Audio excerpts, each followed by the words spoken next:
Hello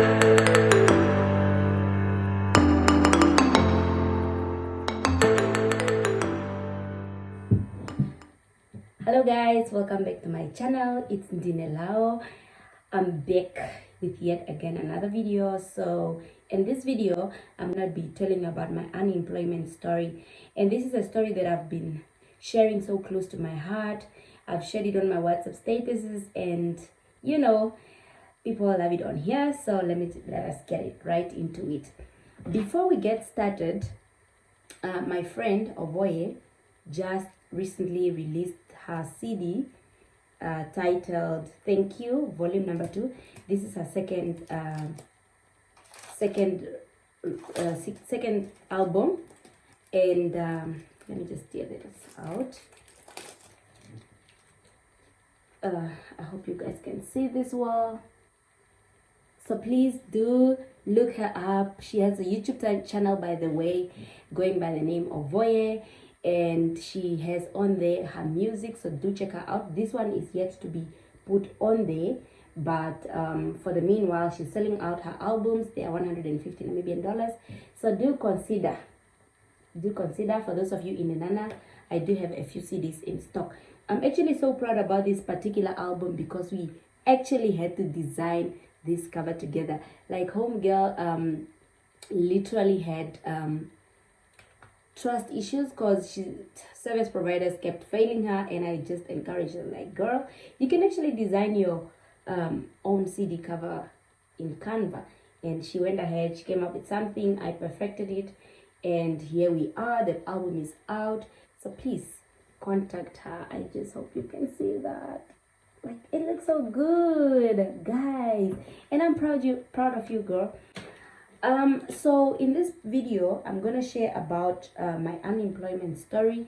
I'm going to make sure that it's short and sweet, right?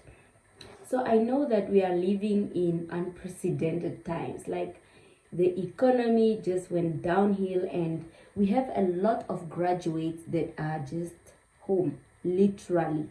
Like, guys, I don't think we have ever had a situation like this in this country, such as what exists now for the past 2 to 3 years, right? So we have a lot of students that are unemployed, and we know what that can do to you. If you have been unemployed for a while, if you are still unemployed till this day, you know it can literally break you, right? So now we go all the way back to 2019, right? So I completed my degree in 2018 in education. For those of you followed, I'm a teacher by profession. So I completed my degree in 2018. The same year I got married, right? So guys, you can only imagine, I'm starting a family, and I just didn't manage to get a job till up until May. Now, I know you can judge and probably say that was not a long time to be unemployed, but let me just give my experiences, right? So this is me now, just out of school with my upper second degree, right? Because those of you that know the classes, upper second just comes immediately after upper class, right? No, first class and then upper second. So we are in the range of Bs, and I think in our group 10 BSBG, we were only 2, biology and geography. We were only 2 that managed to get an upper second, right?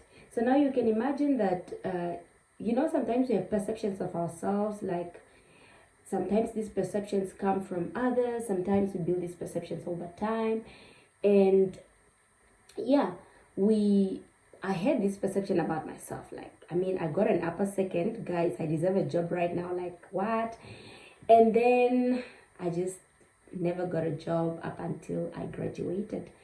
I mean, this was now wretching, because even people that didn't graduate, even people that were still having modules behind, were employed.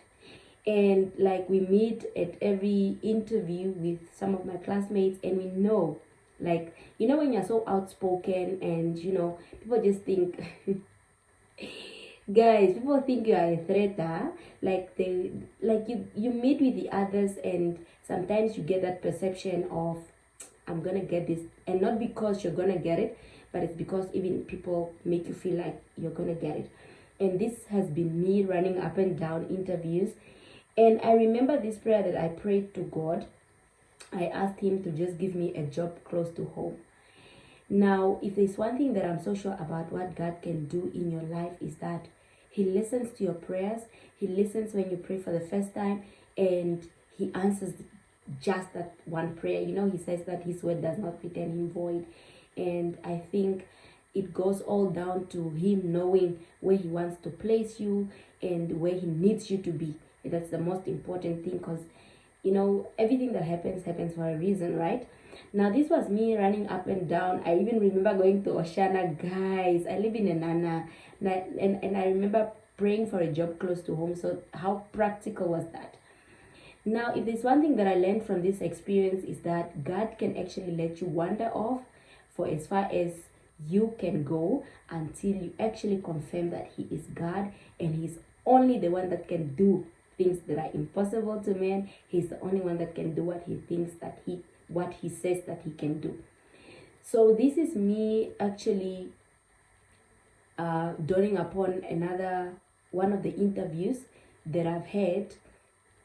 It's like, I mean, guys, knowing who I am, this is not me on camera. I'm very, very talkative. I present my point. I present so strong in my opinion sometimes, and this is me just failing to get the right words to convince a panel to employ me. Like, so I was intimidated. Like, what?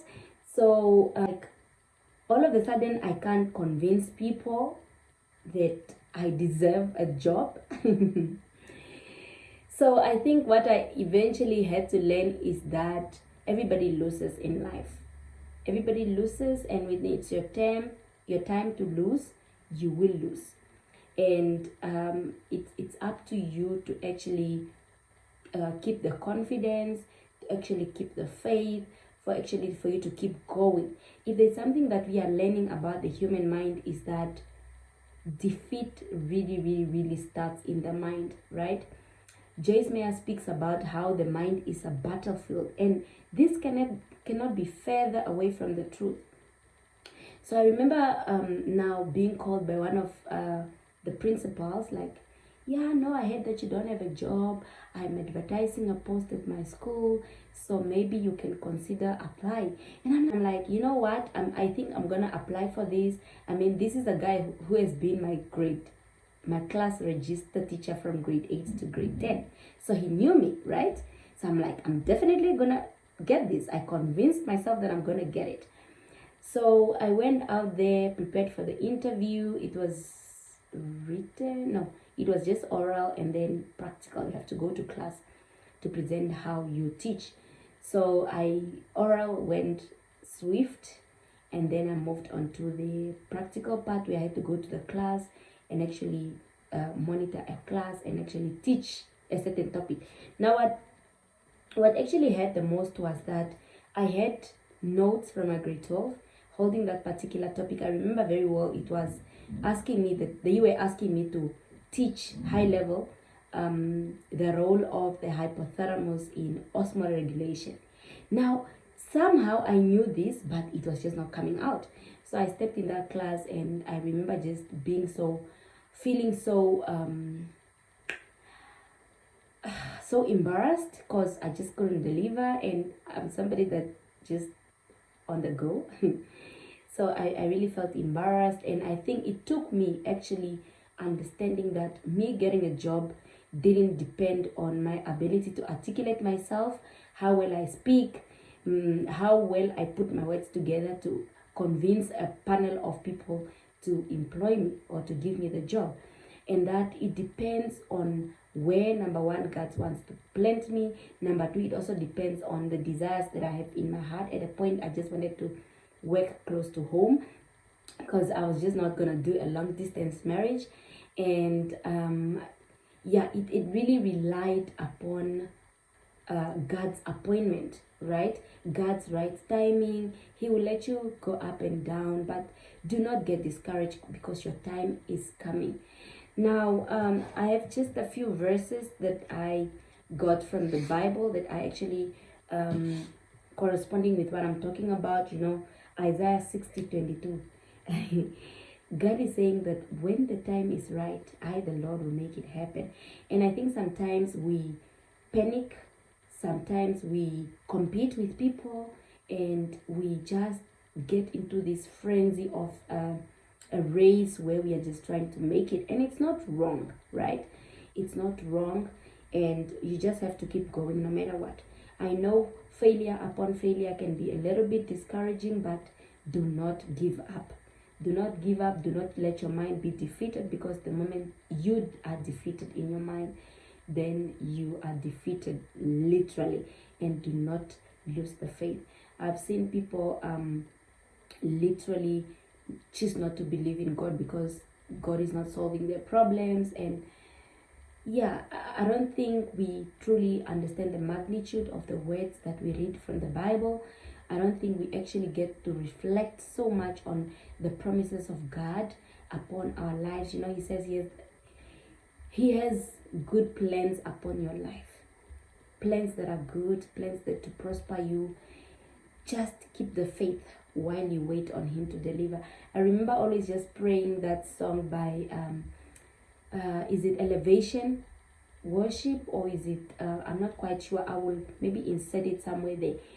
While I wait, it speaks so much about how we wait on God to answer and to just deliver his promises to our life, upon our life. And I think the story that I've just told you also got me to understand that God is truly a jealous God, that he says in his word. Like, it took me realizing that I did not have to, imagine I got that job, right? That one job just because a principal that was my teacher for 4 years, 3 years, actually ended up calling me to a job interview. Imagine if I got that job, then it would be about, had it not been for him, right? But then when I eventually ended up getting my job at my current job station, I literally had to go and graduate without a job. And just when I was there, somebody called me that I was invited for an interview, and that is where I actually got to get the job post. And it was even a written, and I came out first. I went for oral. It was seamless, and I just knew that it was my time, and there was no doubt about that. And I knew that God is faithful. So if you are in this situation right now, please, I'm here to remind you that God is faithful. He does what he says he will do. He will deliver the promises upon your life. And if you are watching up until this point, thank you for watching. Do not forget to like, share, comment, and subscribe. I love you guys, and thank you for watching. Bye.